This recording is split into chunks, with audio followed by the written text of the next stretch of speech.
मेरे प्यारे देशवासियों, नमस्कार। 75वें गणतंत्र दिवस की पूर्व संध्या पर मैं आप सभी को हार्दिक शुभकामनाएं देती हूँ। जब मैं पीछे मुड़कर ये देखती हूँ कि विपरीत परिस्थितियों के बावजूद हमने कितने लंबे यात्रा की है, तो मेरा हृदय गर्व से भर जाता है। हमारे गणतंत्र का 75वां वर्ष कई अर्थों में देश की यात्रा में एक ऐतिहासिक पड़ाव है। ये उत्सव मनाने का विशेष अवसर है, जैसे हमने स्वाधीनता के 75 वर्ष पूरी होने पर आजादी का अमृत महोत्सव के काल के दिन हम संविधान के प्रारंभ का उत्सव मनाएंगे। संविधान की प्रस्तावना हम भारत के लोग इन शब्दों से शुरू होती है। ये शब्द हमारे संविधान के मूल भाव अर्थात लोकतंत्र को रेखांकित करते हैं। भारत की लोकतांत्रिक व्यवस्था लोकतंत्र की पश्चिमी अवधारणा से कहीं अधिक प्राचीन है, इसीलिए भारत को लोकतंत्र की जननी कहा जाता है। एक लंबे और कठिन संघर्ष के बाद 15 अगस्त 1947 को हमारा देश विदेशी शासन से मुक्त हो गया, लेकिन उस समय भी देश में सुशासन तथा देशवासियों में निहित क्षमताओं और प्रतिभाओं को उन्मुक्त विस्तार देने के लिए उपयुक्त मूलभूत सिद्धांतों और प्रक्रियाओं को स्वरूप प्रदान करने का कार्य चल ही रहा था। संविधान सभा ने सुशासन के सभी पहलुओं पर लगभग 3 वर्षों तक विस्तृत चर्चा की और हमारे राष्ट्र के महान आधारभूत ग्रंथ यानी भारत के संविधान की रचना की।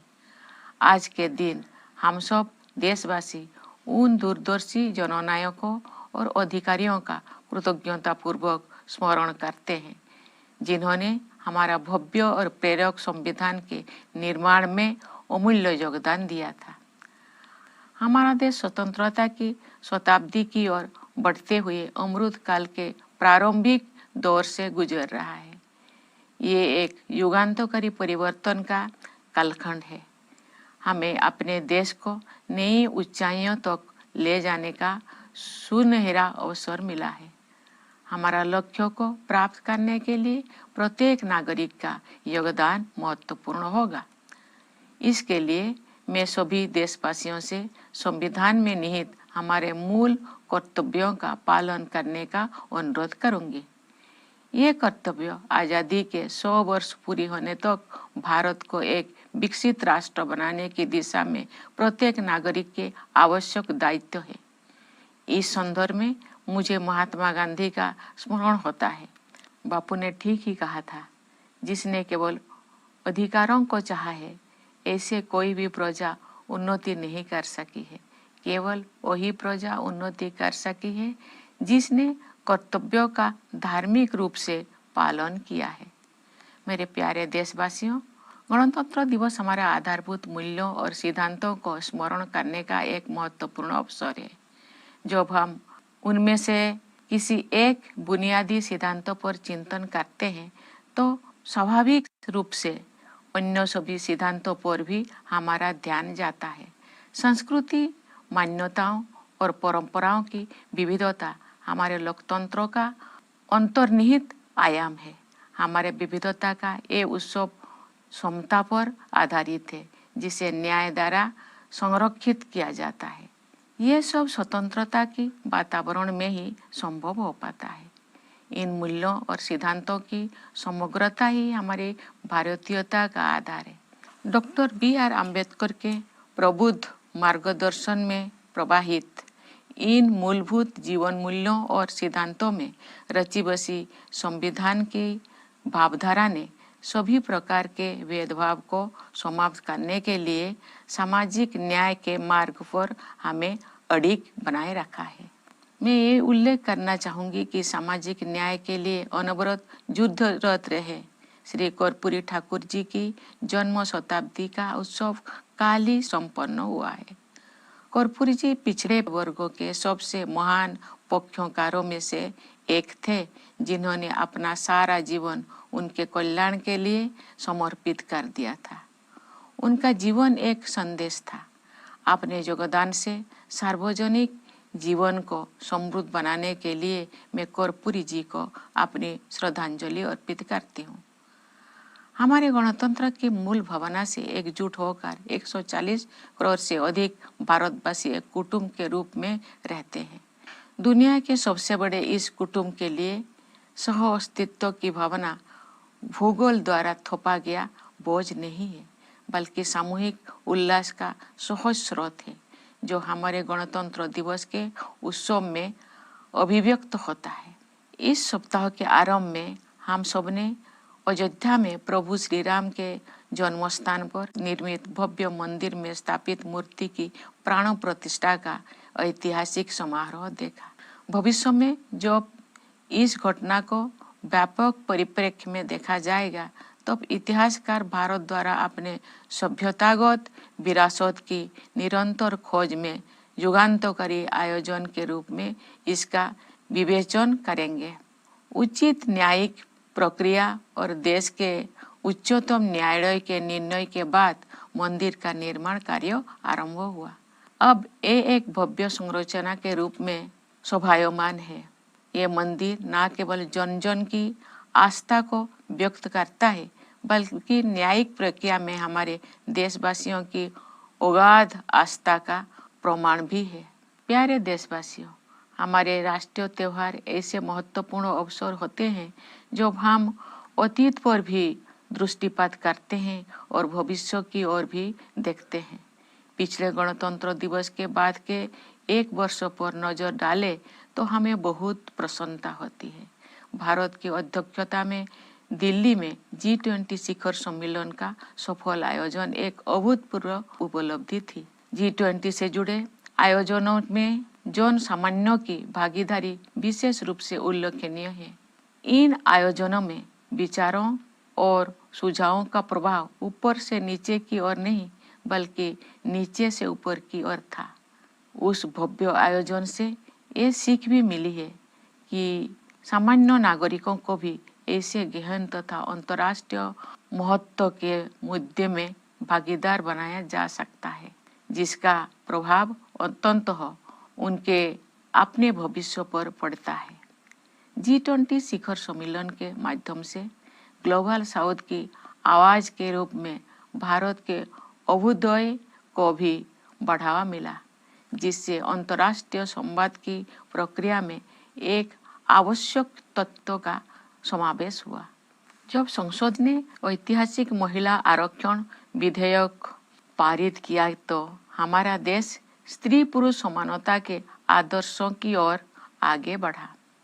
मेरा मानना है कि नारी शक्ति बंधन अधिनियम महिला सशक्तिकरण का एक क्रांतिकारी माध्यम सिद्ध होगा। इससे हमारे शासन की प्रक्रियाओं को बेहतर बनाने में भी बहुत सहायता मिलेगी। जब सामूहिक महत्व के मुद्दों पर महिलाओं की भागीदारी बढ़ेगी, तो हमारी प्रशासनिक प्राथमिकताओं का जनता की आवश्यकताओं के साथ बेहतर सामंजस्य बनेगा। इसी अवधि में भारत चंद्रमा के दक्षिणी ध्रुव के क्षेत्र पर उतरने वाला पहले देश बना। चंद्रयान 3 के बाद इसरो ने एक सौर मिशन भी शुरू किया। हाल ही में आदित्य L1 के सफलतापूर्वक हेलो ऑर्बिट में स्थापित किया गया है। भारत ने अपने पहले एक्सरे पोलरीमीटर सैटेलाइट, जिसे एक्सपोसेट कहा जाता है, के प्रक्षेपण के साथ नए साल की शुरुआत की है। ये सैटेलाइट अंतरिक्ष ब्लैक होल जैसे रहस्यों का अध्ययन करेगा। वर्ष 2024 के दौरान अन्य कोई अंतरिक्ष अभियानों की योजना बनाए गए हैं। ये प्रसन्नता के विषय है कि भारत की अंतरिक्ष यात्रा में अनेक नई उपलब्धियां हासिल की जाने वाले हैं। हमारे प्रथम मानव अंतरिक्ष उड़ान कार्यक्रम गगनयान मिशन की तैयारी सुचारू रूप से आगे बढ़ रही है।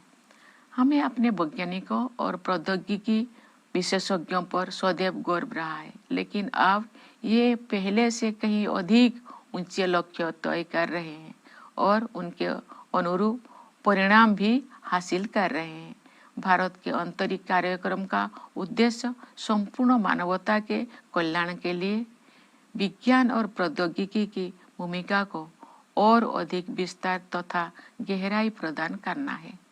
इसरो के कार्यक्रम के प्रति देशवासियों में जो उत्साह दिखाई देता है, उससे नई आशाओं का संचार हो रहा है। अंतरिक्ष विज्ञान के क्षेत्र में नई उपलब्धियों ने युवा पीढ़ी की कल्पना शक्ति को नई पंख दिए हैं।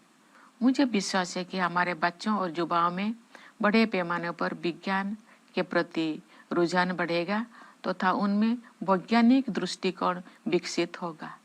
अंतरिक्ष विज्ञान की इन उपलब्धियों से युवाओं, विशेषकर युवा महिलाओं को ये प्रेरणा मिलेगी कि वे विज्ञान और प्रौद्योगिकी को अपना कार्य क्षेत्र बनाएं।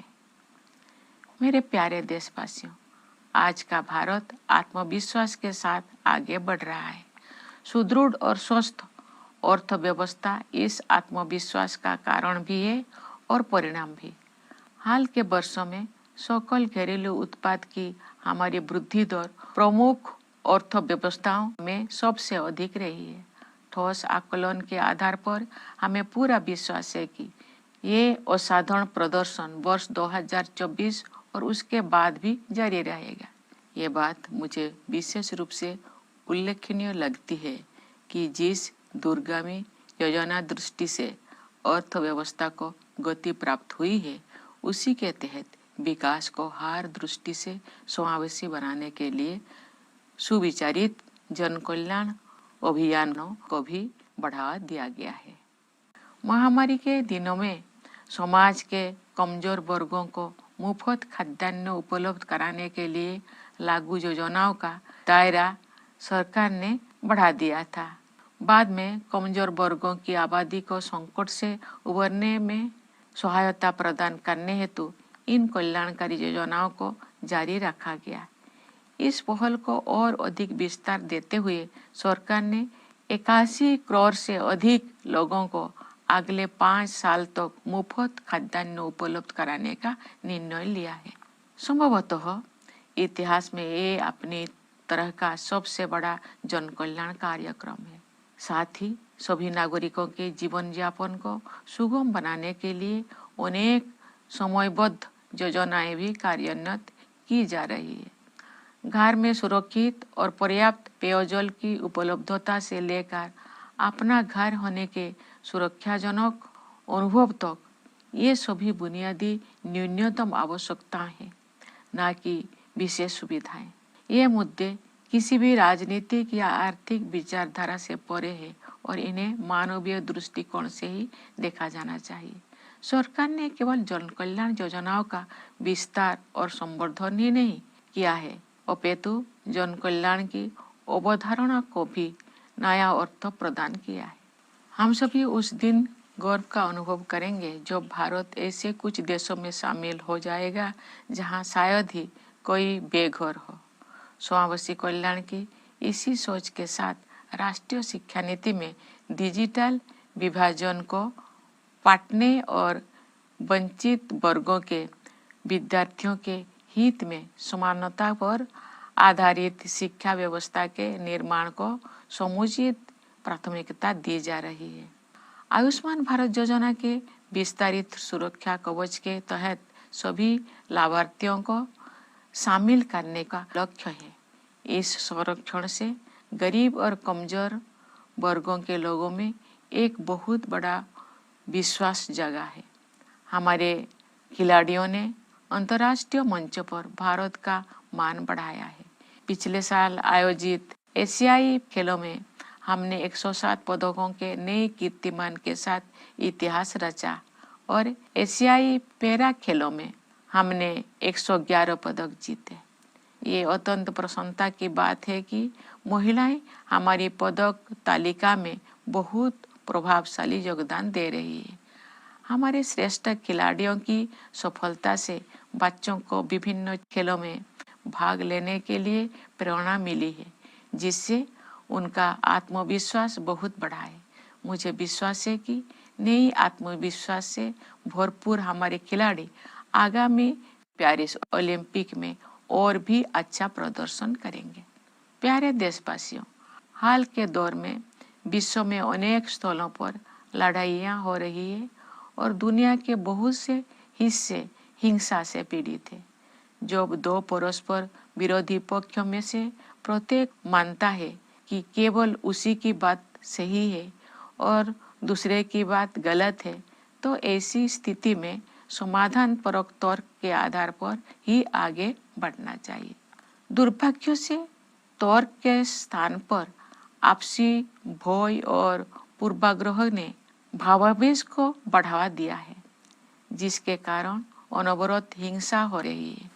बड़ी पैमाने पर मानवीय त्रासदियों की अनेक दुखद घटनाएं हुई है और हम सब इस मानवीय पीड़ा से अत्यंत व्यथित है।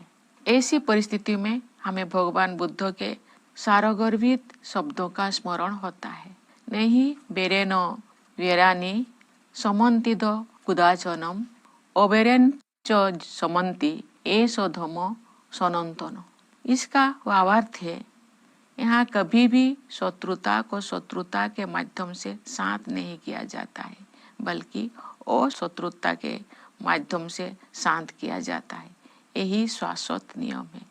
वर्धमान महावीर और सम्राट अशोक से लेकर राष्ट्रपिता महात्मा गांधी तक भारत ने सदैव एक उदाहरण प्रस्तुत किया है कि अहिंसा केवल एक आदर्श मात्र नहीं है जिसे हासिल करना कठिन है, बल्कि ये एक स्पष्ट संभावना है। यही नहीं, अपितु अनेक लोगों के लिए ये एक जीवंत यथार्थ है। हम आशा करते हैं कि संघर्ष में उलझे क्षेत्रों में उन संघर्षों को सुलझाने तथा शांति स्थापित करने के मार्ग खोज लिए जाएंगे। वैश्विक पर्यावरण संकट से उबरने में भी भारत का प्राचीन ज्ञान विश्व समुदाय का मार्गदर्शन कर सकता है। भारत को ऊर्जा के नवीकरणीय स्रोतों को बढ़ावा देने में अग्रणी योगदान देते हुए और ग्लोबल क्लाइमेट एक्शन को नेतृत्व प्रदान करते हुए देखकर मुझे बहुत प्रसन्नता होती है। भारत ने पर्यावरण के प्रति सचेत जीवन शैली अपनाने के लिए लाइव मूवमेंट शुरू किया है। हमारे देश में जलवायु परिवर्तन के मुद्दे का सामना करने में व्यक्तिगत व्यवहार परिवर्तन को प्राथमिकता दी जा रही है तथा विश्व समुदाय द्वारा इसकी सराहना की जा रही है। हर स्थान के निवासी अपनी जीवन शैली को प्रकृति के अनुरूप ढालकर अपना योगदान दे सकते हैं और उन्हें ऐसा करने ही चाहिए। इससे न केवल भावी पीढ़ियों के लिए पृथ्वी का संरक्षण करने में सहायता मिलेगी, बल्कि जीवन की गुणवत्ता भी बढ़ेगी। प्यारे देशवासियों, हमारे स्वाधीनता के 100 वर्ष पूरी होने तक की अमृत काल की अवधि के दौरान अभूतपूर्व तकनीकी परिवर्तन भी होने जा रहा है। आर्टिफिशियल इंटेलिजेंस और मशीन लर्निंग जैसी तकनीकी बदलाव असाधारण गति के साथ सुर्खियों से बाहर आकर हमारी दैनिक जीवन का अंग बन गए हैं। कई क्षेत्र में भविष्य से जुड़ी आशंकाएं चिंतित करती है, लेकिन अनेक उत्साहजनक अवसर भी दिखाई देती है, विशेषकर युवाओं के लिए। हमारे युवा वर्तमान की सीमाओं से परे जाकर नई संभावनाएं तलाश रहे हैं। उनके मार्ग से बाधाओं को दूर करने और उन्हें अपनी पूरी क्षमता का उपयोग करने की सुविधा प्रदान करने के लिए हमें हर संभव प्रयास करना है। हमारी युवा पीढ़ी चाहती है कि सभी को अवसर की समानता प्राप्त हो। वे समानता से जुड़े पुराने शब्दजाल नहीं चाहते हैं, बल्कि समानता के हमारे अमूल्य आदर्शों का यथार्थ रूप देखना चाहते हैं।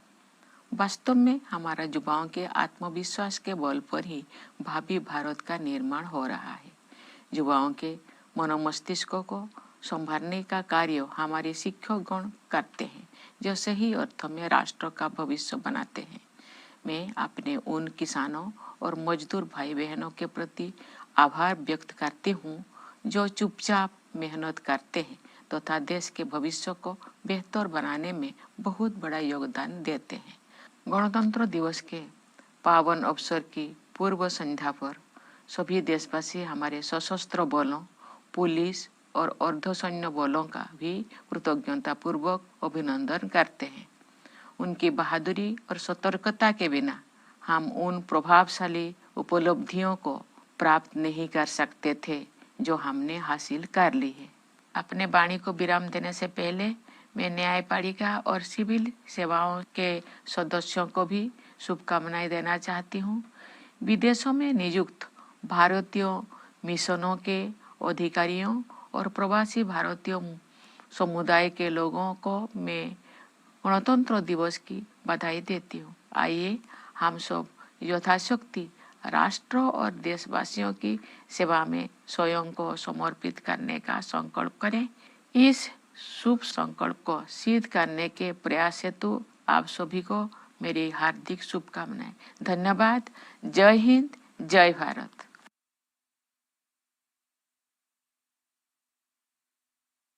My dear fellow citizens, Namaskar.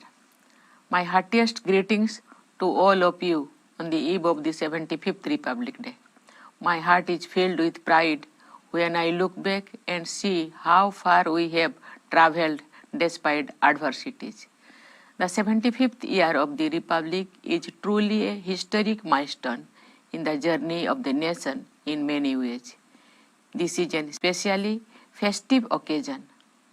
Just as we celebrated the unique greatness and diverse culture of our nation during the Azadi Ka Amrit Mahotsav, when we completed 75 years of independence. Tomorrow is the day when we celebrate the commencement of the Constitution.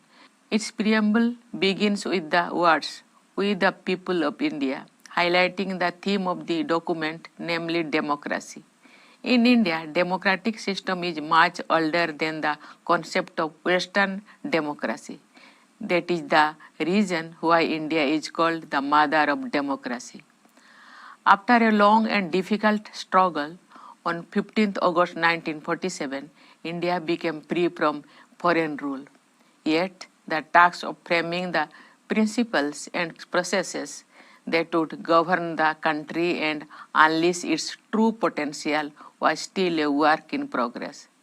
The Constituent Assembly spent nearly 3 years holding detailed discussions on all aspects of governance and produced the great founding document of our nation, the Constitution of India. Today, the nation gratefully remembers the leaders as well as the officials who contributed to the framing of our splendid and inspiring Constitution.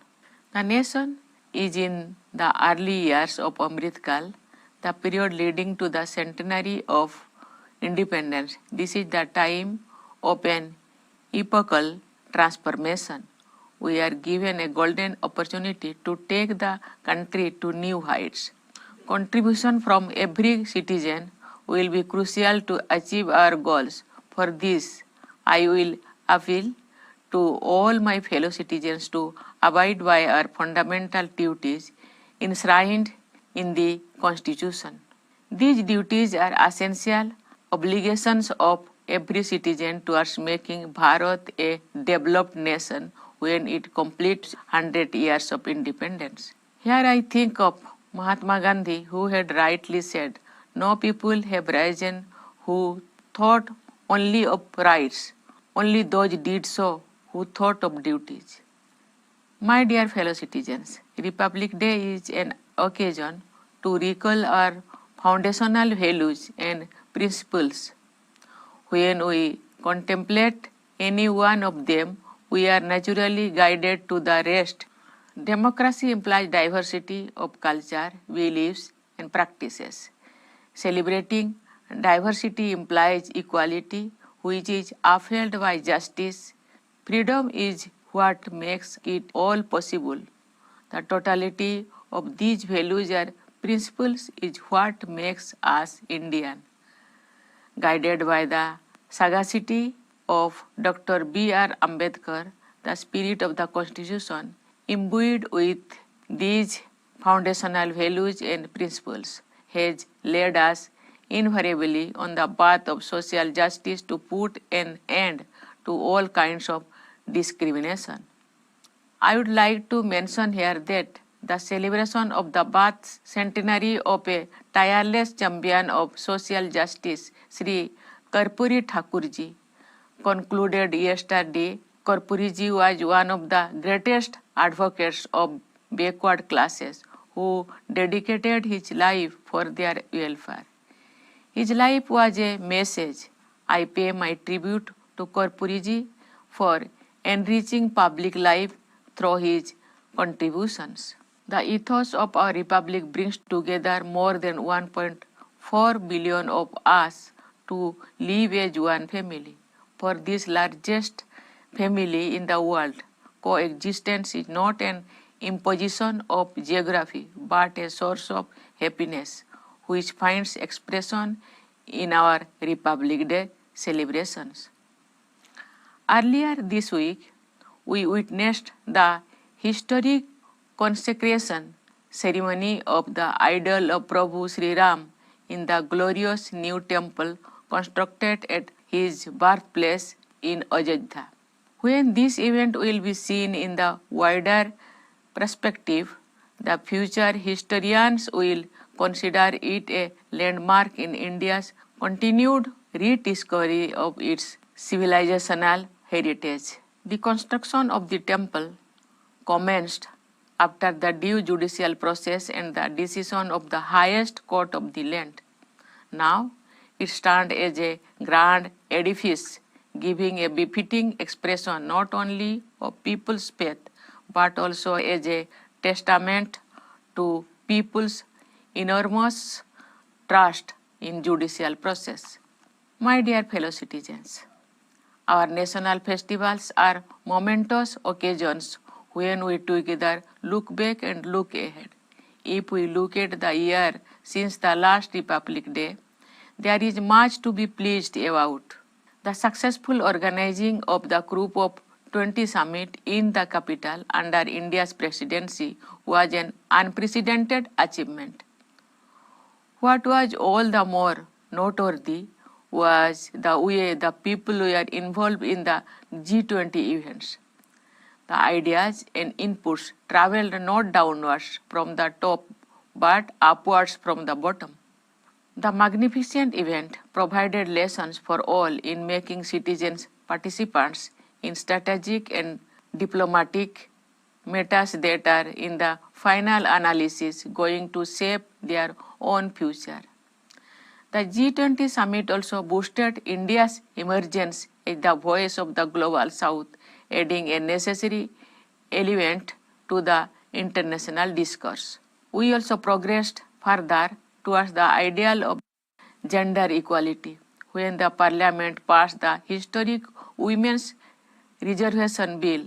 I believe the Nari Shakti Bandhan Adhiniyam will prove to be a revolutionary tool of women's empowerment. It will also go a long way in improving the processes of our governance. When more women will be involved in the matters of collective importance, our administrative priorities will be more in tune with the needs of the masses. It was also the year when India went to the moon, becoming the first to land on the lunar South Pole region. After Chandrayaan-3, the Indian Space Research Organization rolled out a solar mission as well. Recently, Aditya L1 was successfully put into the halo orbit. We began the new year with the launch of our first X-ray polarimeter satellite called XPOSat, which will study space mysteries like black holes. Many more space missions are planned in the current calendar year. I am happy to add that India's space journey is slated to cross new milestones. Preparations for the Gaganyaan mission, our first human spaceflight program, are proceeding smoothly. We have always been proud of our scientists and technology experts, but now they are aiming far higher than before and delivering too. India's space program is aimed at expanding and deepening the role of science and technology for the benefit of the entire humanity. The amount of enthusiasm we see in the country for the ISRO's initiatives is heartening. New achievements in this area have fired the imagination of the young generation. More children, I am sure, will become interested in science and cultivate a scientific temper. It will also inspire more youngsters, especially young women, to pursue careers in science and technology. My dear fellow citizens, India is moving ahead with confidence, which comes from and is also reflected by the robust health of the economy. Our GDP growth rate has remained the highest among major economies in recent years, and we have all reasons to believe that this extraordinary performance will continue in the year 2024 and beyond. What I find particularly noteworthy is that the same farsighted planning that fuels the economy has also given a push to the welfare drive to make the development inclusive in every sense of term. The government had increased the scope of schemes to provide free food to the weaker sections of society during the pandemic days. These measures were later continued to extend a helping hand to the vulnerable population to come out of that crisis. Expanding the scope of that initiative, the government has decided to provide free food grains to over 81 crore people for 5 years. This may be the biggest welfare initiative of its kind in history. Moreover, there have been a number of mission mode schemes to increase the ease of living for all citizens. From the availability of safe and adequate drinking water at home to the security of having one's own home, these are basic minimum requirements, not privileges. These matters are beyond any political or economic ideology and must be seen from a humanitarian perspective. The government has not only expanded and enhanced the welfare schemes, but it has also redefined the idea of welfare itself. It will be a proud day for us all when India becomes one of those few countries where homelessness is a rarity. Similarly, the national education policy gives adequate thrust to bridge the digital divide and create a uniform educational structure for the benefit of the underprivileged students. The expanding insurance cover of the Ayushman Bharat scheme aims to bring together all beneficiaries under its umbrella and provides a great reassurance to the poor and the vulnerable. Our sportspersons have raised India's profile on the international stage. In the Asian Games held last year, we made history with a record-breaking tally of 107 medals, and we won 111 medals in Asian Para Games. We are glad to see that women are making very impressive contribution to our medal tally. Our sports stars have inspired children to take up diverse sports and games, helping them boost their self-confidence. I am sure that our sportspersons who are infused with this new confidence will deliver an improved performance in the upcoming Paris Olympics. Dear fellow citizens, in recent times, many conflicts have emerged around the world and several parts of it have been suffering from violence. When each of the two conflicting sides believes that it is right and the other is wrong, the way out should be found in the plight of reason. Unfortunately, instead of reason, fears and prejudices have fueled passions, leading to relentless violence. There have been a series of humanitarian tragedies on a large scale, and we feel aggrieved over the human suffering. In such times, we recall Lord Buddha's words, Nahi vereno verani samantidho kudachanam oberen cho samanti eso dhammo sanantana. It means not at any time are enmities appeased here through enmity, but they are appeased through non-enmity. This is the eternal law.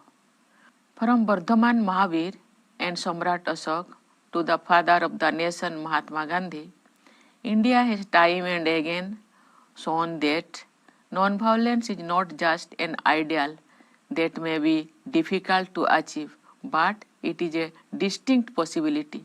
In fact, it is a lived reality for many.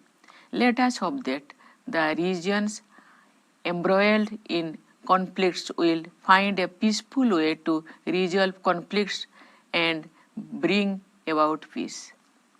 India's ancient wisdom can also help the world find a way out of the global environmental crisis.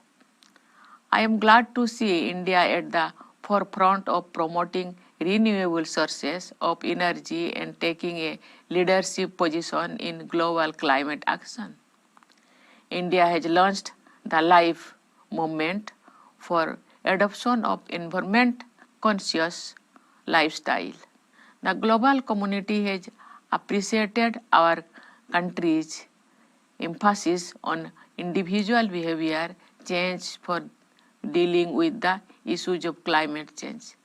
People everywhere can and must contribute by bringing their lifestyle in tune with Mother Nature. That will not only help save the planet for the generations to come, but will also enhance the quality of life. Dear fellow citizens, the period of Amritkal is also going to be the period of unprecedented technological changes. Technological advances like artificial intelligence and machine learning have moved from headlines into our daily lives at a breathtaking speed. There are numerous areas of concern in the foreseeable future, but there are also exciting opportunities ahead, especially for the youth. They are exploring new frontiers. We need to do all we can to remove hurdles from their path and let them unleash their full potential. What they want is equality of opportunity. What they want is not the same old rhetoric of equality, but the realization of our cherished ideal of equality. It is, after all, their confidence that is building the India of tomorrow. Moreover, the mind of the youth is shaped by teachers who are the real architects of the nation's future. I would also like to make a thankful mention of our farmers and laborers who toil silently and make a mighty contribution to creating a better future for the nation. On the eve of this auspicious occasion, India also gratefully salutes the members of our armed forces, police and paramilitary forces, without whose valor and vigil we would not have scaled the great heights we have. Before I conclude, let me offer my greetings to the members of the judiciary and civil services. My Republic Day greetings to the officials of India's missions abroad and the diaspora community. Let us all dedicate ourselves to serve the nation and fellow citizens in every way we can. My best wishes to all of you in this endeavor. Thank you. Jai Hind, Jai Bharat.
Are you brushing the right way? ITA recommends using a soft bristle toothbrush for 2 minutes.